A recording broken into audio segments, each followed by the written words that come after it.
जय हिंद दोस्तों, कैसे हैं आप सभी लोग। आशा करता हूं आप सभी ठीक होंगे, स्वस्थ होंगे और मौज कर रहे होंगे। मैं अंकित एक बार फिर से आपके अपने YouTube चैनल वासुदेवा एजुकेशन में आपका स्वागत करता हूं और एक बार फिर से मैं आपके लिए तड़कती फड़कती खबर लेके आया हूं। रीनीट 2025 के लिए एमपी हाईकोर्ट से डायरेक्ट ये खबर आई है और हियरिंग अभी चालू है, क्योंकि हियरिंग कितनी भी होती रहे रोज कुछ ना कुछ देखने को मिल रहा है। 1 जुलाई को जो हियरिंग थी उसमें कोर्ट ने साफ कर दिया था कि रीनीट होगा, लेकिन एनटीए वापस आया क्योंकि एनटीए हार मानने वाला नहीं है। और एनटीए जब आया तो उसने इतने तर्क वितर्क लाकर खड़े कर दिए, कोर्ट बेचारा खुद कंफ्यूज हो गया कि अब इसको जवाब क्या देना है।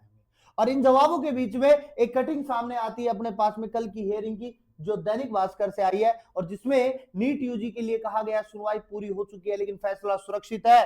छात्र बार बार कह रहे हैं कि परीक्षा दोबारा हो, लेकिन एनटीए कह रहा है संभव नहीं है।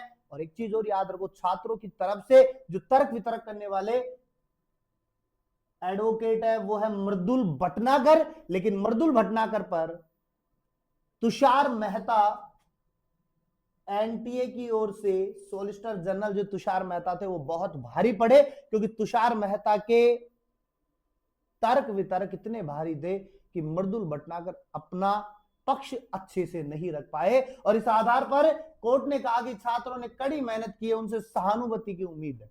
हमें सहानुभूति है, बहुत ज्यादा है, बच्चे मेहनत किए हैं, पूरी साल की है, अब हम कुछ नहीं कर सकते। और उन्होंने एक बेसिक एग्जांपल देते हुए कहा कि एक विमान दुर्घटनाग्रस्त हुआ लेकिन रोज हजारों विमान उड़ते हैं, ऐसे घटनाक्रम होते रहते हैं।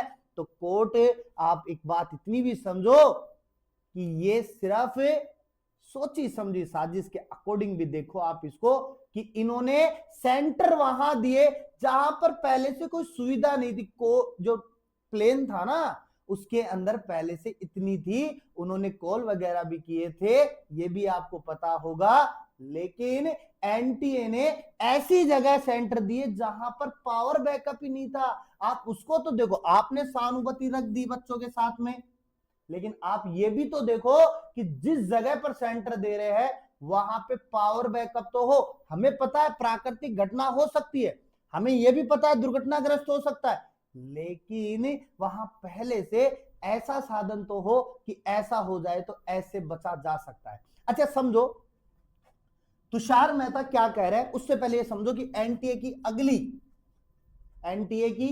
अगली हेयरिंग जो है या हाईकोर्ट की अगली हेयरिंग जो है बेटा वो 14 जुलाई को दोबारा से होगी।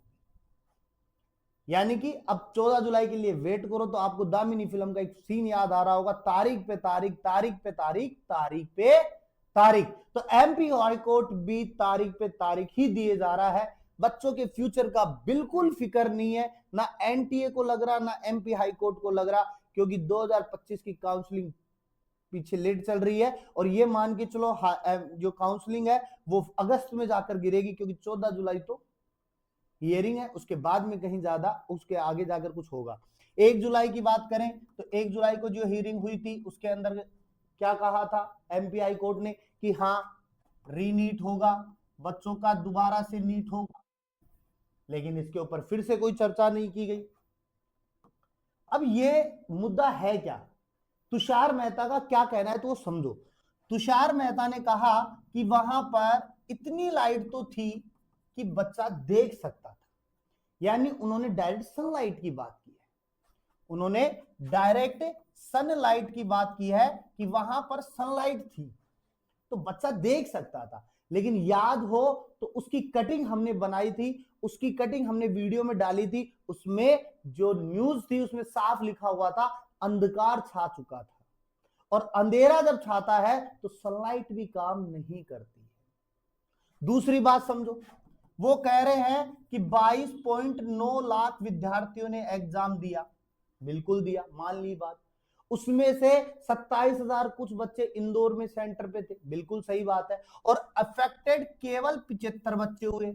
उन्होंने कहा ये बात, चलो मानते हैं कि 75 की बात चल रही है, क्योंकि अफेक्टेड तो सारे 27,000 के समथिंग हुए थे, लेकिन हाईकोर्ट के अंदर केस 75 नहीं किया था। पहली गलती तो यह कि इफेक्टेड सारे थे, उनके ऊपर कोई कार्रवाई नहीं हुई, लेकिन जो 75 थे उन्हीं की बात सुन रहे हैं, यहां तक भी ठीक है। 75 की तो सुनो, वो थोड़ा सा अपने सजगता के साथ में या अपनी सहनशीलता के साथ में उन्होंने कोर्ट में अपना केस दाखिल कर दिया, लेकिन 27 जाने नहीं किया, उनको छोड़ो, लेकिन 75 की तो सुनो। अब एक और ट्विस्ट सुनो। अब वो कह रहे हैं यहाँ पे, अब वो यहां क्या कह रहे हैं उसको समझो। वो कह रहे हैं कि इस 75 में एक बच्चा ऐसा है जिसकी AIR2 आई है। अगर लाइट इफेक्ट होती तो उसके ऊपर भी तो इफेक्ट होती, लाइट इफेक्ट होती तो उसके ऊपर भी तो होती, उसको भी तो दिखाई नहीं देता, उसकी भी तो एग्जाम जो होती वो खराब होती, लेकिन उसने AIR2 लिया, ऑल इंडिया रैंक 2 लिया। ऐसा क्यों? चलो ठीक है, यहां तक भी ठीक है। फिर उन्होंने एक और ट्विस्ट दिया कि 11 बच्चे ऐसे हैं जो 600 प्लस का मार्क्स लिए या 600 प्लस का स्कोर किए। इफेक्ट होते तो वो भी तो होते, इफेक्ट होते तो वो भी तो होते। लेकिन मुझे एक बात बताओ, घर में 2 बच्चे हैं, एक के पेट में दर्द है, एक के नहीं है, तो जरूरी था कि खाना तो दोनों ने सेम ही खाया था। एक ही घर का खा रहे हैं, तो एक के पेट में दर्द हुआ, दूसरे के क्यों नहीं हुआ? मानने की बात है ना। एक के बुखार में इंजेक्शन से काम चल रहा है, एक के टैबलेट से काम चल रहा है, तो उसको भी इंजेक्शन दो ना। एक घर में 2 बेटे हैं, दोनों के पास में मोटरसाइकिल है, एक 90 चलाता है, एक 50 ही चलाता है, क्यों उसको भी 90 चलाने के लिए कहो? फिर तो तुक की बात करो ना, बेतुक की बात क्यों? वहां पे एक में क्या था, 11 में क्या था, 75 में क्या था, फिर केस ही क्यों लिया? इतनी हायरिंग क्यों बढ़ा रहे हो? फिर आप इतनी तारीख पे तारीख क्यों दे रहे हो? बच्चों की इतनी बीपी क्यों बढ़ा रहे हो? ये सीधी सी बात कह दो ना कि इंडिया का एजुकेशन सिस्टम बिल्कुल ठप हो चुका है, ये मान लो। अच्छा चलो यहां तक भी ठीक है। अब तुषार मेहता जी का एक चीज और कहना है कि ये बच्चा AIR2 है, ये बच्चा AIR2 आया है एक बच्चा, ये जो 11 बच्चे हैं वो 600 प्लस के मार्क्स लेके आए हैं, और एनटीए कह रहा है कि हम ग्रेस मार्क दे देंगे। एनटीए कह रहा है ग्रेस मार्क दे देंगे। अब ग्रेस मार्क किस बात पे दोगे? रेवड़िया थोड़ी है, मंदिर थोड़ी गया प्रसाद दे दिले बेटा लेते जाओ। अच्छा आपने इसको ग्रेस मार्क दिया तो ये AIR2 है। अब इसका अगर नंबर बढ़ गया तो AIR1 भी तो होगा, और ऑल इंडिया रैंक तो एक ही होती है, वो पहले आप दे चुके हो। अब क्या करोगे? फिर से AIR चेंज कर दोगे। अब ये जो 600 बच्चे हैं, सॉरी ये 11 बच्चे हैं जो 600 प्लस का स्कोर कर रखे हो, इनको भी ग्रेस मार्क दोगे तो इनका भी स्कोर बढ़ेगा। स्कोर बढ़ेगा तो फिर आपकी AIR2 चेंज होती दिखाई देगी।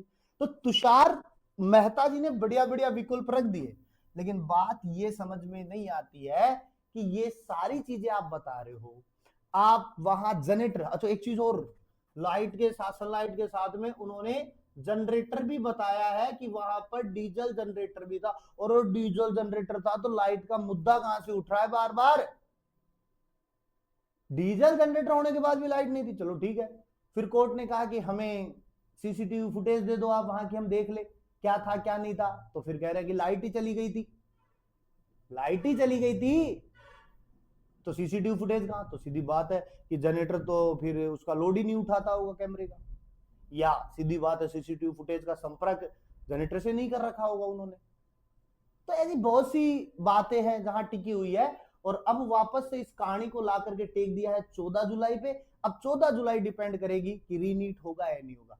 तो मैं एक ही बात कहता हूं बेटा, इन पूरे तारीखों पे तारीख विकल्प से माइंड में या आप सबके माइंड में एक ही बात चल रही होगी कि ये जो 14 जुलाई है इसको एक ही बात आएगी कि रीनीट नहीं होगी। जैसा चल रहा है वैसा ही रहेगा, इसमें कोई भी चेंजेस नहीं आएगा, चाहे कोर्ट बीच में है चाहे कुछ भी आए। और अगर हाई कोर्ट सुप्रीम कोर्ट को यह फैसला दे देता है कि आज सुप्रीम कोर्ट के पास में इस चीज को भेज देता है, तो फिर आप ये मान के चलो डिले पे डिले, अगस्त की काउंसलिंग की भी उम्मीद छोड़ देना। काउंसलिंग फिर सितंबर अक्टूबर में होगी, क्योंकि सुप्रीम कोर्ट में पहले से थान भरे पड़े हैं केसों के, और सुप्रीम कोर्ट में जाएगा तो वो डायरेक्ट कहेगा कि एनटीए बिल्कुल सही कह रहा है।